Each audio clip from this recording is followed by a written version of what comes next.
Monkey Magic is a game about monkeys that's based on a TV show about monkeys, but no, not regular monkeys, that would be stupid. These are magic monkeys. They have magic powers. These monkeys know karate, and they can shoot fire, and they can become invulnerable to things. Magic monkeys are where it's at. I'm glad games are finally going this route.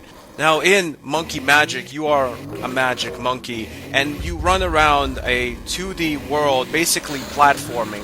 But it's not your traditional platformer. It's actually a lot richer than your regular 90s platformer, even a platformer that's on a kind of later gen system of the 90s, like PlayStation 1. See, in Monkey Magic, you don't just run around in the foreground, you can actually go into the background, you can go into different layers of the level. It's a lot like Toomba in that respect. A level of Monkey Magic might not look that big at first, but then when you take into account there are different layers of the level, like you can go in the background several times, you can go back into the foreground several times. When you stretch all of that out, the level becomes really big, but also pretty damn confusing, especially when you have to do something like collect all the keys in the level to progress. You just don't know where all of them are, because they can just be in different dimensions and layers in different levels. So a lot of this game is just meticulously, sometimes aimlessly, running around trying to find something, and it can get pretty tough. The game gets even more complicated because this is a magic monkey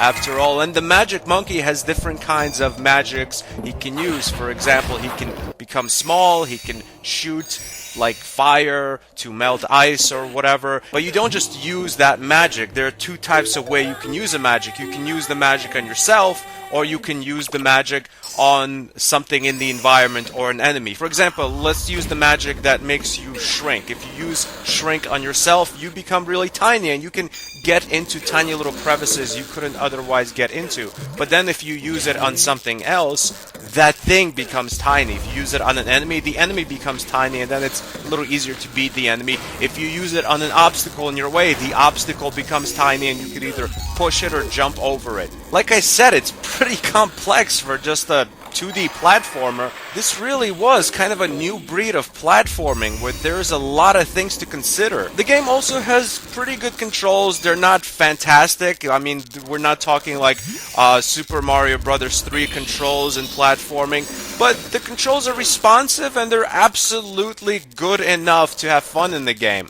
The game also looks good. I mean, for a 2D platformer, I wouldn't say it's anything special, but you know, it has pretty good scenery, and also the cutscenes in the game are just little snippets from the TV show with the same name, so that kind of helps out the story. It makes the game richer to actually have a nice story that you can keep up with. The monkey isn't just running around for no reason.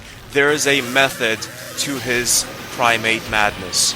I think this is definitely a good game. It's not on my list of the 10 or 15 or 20 best side-scrolling platforming games of all time, but there's definitely a lot of fun to be had here. I think the one thing that I could say is bad in this game is the combat. I mean, when you mix the different magics you can use with combat, it kind of becomes a little richer and a little more fun, but just straight up hitting an enemy and having the enemy hit you, it's very rudimentary and just doesn't belong in a game that's this rich and challenging. The combat in this game is almost like from a different game altogether, from a different era. An era where we expected less from gaming. Nonetheless, it's a fun game, and that's why it gets an official stanburdman rating of a 7.8 out of 10. Thanks for watching. Goodbye, my friends.